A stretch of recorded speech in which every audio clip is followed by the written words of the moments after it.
पत्रकार मंच अध्यक्ष राज ठाकरे यांनी पत्र मनसैनिकांना लिहिलं आणि ज्या पद्धतीने बँकेमध्ये जाऊन जनजागृती होती त्याविषयी महाराष्ट्र सैनिकांचं कौतुक देखील केलं आणि आंदोलन देखील थांबवायला सांगितलं. काय प्रतिक्रिया? नाही, मुळात असं आहे की आजच मी सकाळी ऑडिओ क्लिप टाकलेली आहे जी मला एका स्टेट बँकेच्या कर्मचाऱ्यांनी खास फोन करून सांगितली. त्यांनी सांगितलं की स्टेट बँकेने जे तिकडनं उत्तर प्रदेश, बिहार, हिंदी भाषिक किंवा अन्य राज्यातनं जे आलेले स्टाफ आहे त्यांना खास पुस्तके उपलब्ध करून दिलेली आहे की त्यांनी मराठी भाषेत काय प्रकारे संवाद ग्राहकांशी साधला पाहिजे. ज्यांना मराठी शिकायचं आहे त्यांच्यासाठी ऑनलाईन क्लासेस पण SBIने चालू केलेले आहेत, स्टेट बँक ऑफ इंडियाने. आणि त्याचा खूप म्हणजे आम्ही जी जनजागृती केली, जी बँकांना पत्र दिले, जी RBIची गाईडलाईन दिली, त्याचा एक पॉझिटिव्ह परिणाम, सकारात्मक दृष्टिकोन हा स्टेट बँक ऑफ इंडियाने घेतलेला आहे. त्याबद्दल त्यांचं अभिनंदन, त्यांचे आभार. आणि त्याच पद्धतीने सगळ्या बँकांनी करावं. आम्हाला कुठेही कायदा हातात घ्यायची आवड नाही आहे किंवा हाऊस नाही आहे. शेवट केसेस पडतात ते आमच्या सगळ्या महाराष्ट्र सैनिकांवर पडतात आणि ते 5-5, 10-10 वर्ष केसेस चालवावे लागतात. लोकांना पासपोर्ट मिळत नाही. तरीही आम्ही हे करतो आहे, मराठी भाषेसाठी करतो. कालपासून एक नॅरेटिव्ह पसरवण्याचा प्रयत्न केला गेला की मनसेचा U-टर्न वगैरे. मला असं वाटतं जर आंदोलन सक्सेसफुल झालं तर ते थांबवायचं नाही, तर ते काय चालू ठेवायचं. खोटे नॅरेटिव्ह महाराष्ट्र नवनिर्माण सेनेच्या बाबतीत हे जाणीवपूर्वक पसरवले जात आहेत. मला असं वाटतं तो जो फोन कॉलची जी ऑडिओ क्लिप मी टाकली आहे त्याच्यामध्ये या खोटे नॅरेटिव्हचा पर्दाफाश पूर्णपणे झालेला आहे. आंदोलनाचं यश म्हणावं का? कारण ते कर्मचारी ऑडिओ क्लिप मध्ये म्हणतायत की आम्ही क्लासेस घेणार आहोत, माहिती पुस्तिका आम्ही तिथे उपलब्ध केली आणि उत्तर भारतीयांनाच नाही तर इतरांना देखील आम्ही ते शिक्षण देणार आहोत. निश्चित म्हणजे जो कालपासून एक नॅरेटिव्ह खोटा पसरवण्याचा प्रयत्न काही स्पॉन्सर्ड लोक करत होते, मला असं वाटतं त्यांच्या थोबाडीत या ऑडिओ क्लिपनी मारलेली आहे. याच्या अगोदर एक वारंवार ज्या पद्धतीने हे सगळं केलं जातं, अशी आंदोलनं झाली त्यानंतर पुन्हा मनसे मागे झाली अशा पद्धतीने. नाही, पण मला एक सांगा, आता जर त्यांनी ऑनलाईन क्लासेस चालू केले, ते मराठी बोलायला सुरुवात केली, तर मग याच्यात मागे कुठे गेलो आम्ही? संजय राऊतांनी टीका केली. ते म्हणतात की हे मनसेचं आम्ही आंदोलन म्हणणार नाही, मराठी भाषेसाठी आम्ही पण आंदोलने केली, पण मंत्री भेटून गेल्यानंतर तुम्ही आंदोलन का मागे घेतात, अशा प्रकारचं संजय राऊत म्हणतात. संजय राऊतांच्या भाषेत सांगायचं तर त्यांच्यासारख्या माणसाला त्याच्याबद्दलची अक्कल नाही. मनसेवर टीका करणं आणि मनसे द्वेष हा संजय राऊतांच्या मनामनात भरलेला आहे. त्यामुळे अशा प्रकारची वक्तव्य करतात. अशा भिकार फुल्या माणसाला उत्तर द्यायची गरज नाही. वारंवार का टीका करतायत ते तुमच्यावरती? कारण तर त्यांना विचार ना, मी काय उत्तर देऊ? दुसरीकडे गुणरत्न सदावर्ते देखील टीका करतायत. ते म्हणते अंदर की बात काय आहे, उदयजी भेटून गेल्यानंतर. सदावर्ते नाही.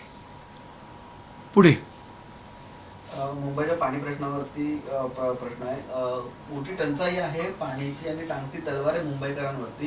कारण महानगरपालिकेने योग्य नियोजन आहे ते केलं पाहिजे. कारण आपण पाहिलं तर जवळपास 75,585 दशलक्ष लिटर मध्य वैतरणामध्ये आहे आणि इतरत्र बाकीच्या धरणामधून जे पाणी साठा आपल्याला येतो तो देखील दिवसेंदिवस कमी होताना आपल्याला पाहिजे. मुळात काय आहे की यावेळेला जर बघितलं तर पाऊस व्यवस्थित झाला, पूर्ण तलाव काठोकाठ भरलेले, ह्या बातम्या आपणच सगळ्यांनी दिल्या.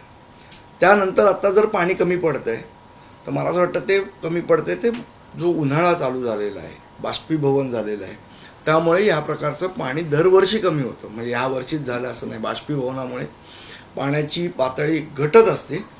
पण पाण्याचं नियोजन चांगल्या प्रकारे महानगरपालिकेने करायला पाहिजे. मला असं वाटतं जो आपला जलबोगदे आहे त्याच्यामध्ये कुठे लिकेज आहे का? आज जवळजवळ 5 MLDच्या वर पाणी हे फक्त वेस्टेज जातं आपलं.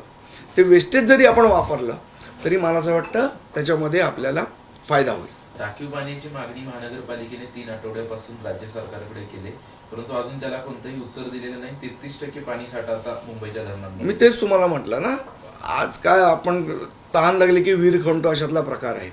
मला असं वाटतं की रेन वॉटर हार्वेस्टिंग सारखे प्रकल्प महानगरपालिकेने सगळीकडे राबवले पाहिजे, जेणेकरून पाण्याची जी भूजल पातळी आहे ती वर यायला मदत होईल. आणि त्यासाठी आपण काय करतो, जेव्हा पाण्याची कमतरता वाटते तेव्हा या सगळ्याचा विचार करतो. खरा हा विचार 365 दिवस झाला पाहिजे, ही आमची ठाम भूमिका आहे. काल मनसैनिक झेप्टोच्या कार्यालयामध्ये गेले होते आणि त्या ठिकाणी उंदीर सापडत आहेत अशा प्रकारचं त्यांचं म्हणणं होतं.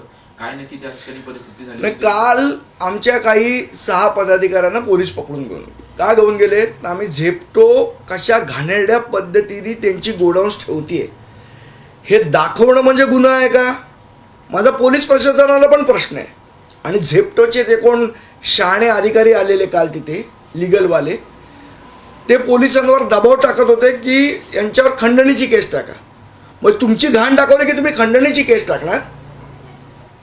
मला झेप्टोच्या सर्व लिगलवाल्यांना माझा इशारा आहे, सांभाळून राहा. मुंबईत धंदा करायचा आहे. फालतूच्या खोट्या केसेस टाकायचा प्रयत्न कराल ना तर जिथे दिसाल तिथे तुमचे कान चेक केले जातील. हे झेप्टोवाल्यांनी लक्षात ठेवायचं. नसत्या घाणेरड्या आणि चुकीच्या तक्रारी ना करायच्या. तिथे आमचे पदाधिकारी कामगारांच्या काही प्रश्नासाठी गेलेले.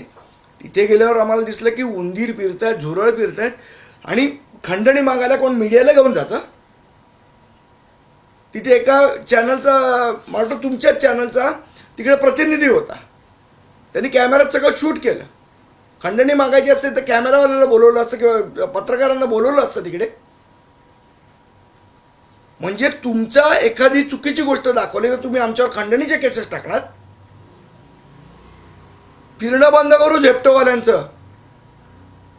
त्यांनी लक्षात ठेवायचं, महाराष्ट्र सैनिकांवर खोट्या केसेस नाही टाकायच्या. कुंभमेळ्या प्रकरणी जे राजसाहेबांनी वक्तव्य केलं होतं त्याच्यावरती महंत अनिकेत शास्त्री म्हणतायत की राज ठाकरे असतील किंवा जितेंद्र आव्हाड असतील अशा प्रकारचे धार्मिक वक्तव्य करणाऱ्यांवरती बंदी घातली पाहिजे. कोण? महंत अनिकेत शास्त्री. म्हणतं ते हेच म्हणतं ना, त्यांनी ज्ञानेश्वरांना मुंज करायला दिली नाही, ज्ञानेश्वरांच्या वडिलांना देहांत प्राश्चित्य करायला लावलं. त्यांचं काय मनावर घ्यायचं? देश विदेशातील प्रत्येक घडामोडींचे लाईव्ह अपडेट मिळवण्यासाठी आता साम टीव्हीच्या सर्व सोशल मीडिया प्लॅटफॉर्मला लाईक, फॉलो आणि सबस्क्राईब करा. तसंच सर्व नोटिफिकेशनसाठी बेल आयकॉन प्रेस करायला विसरू नका.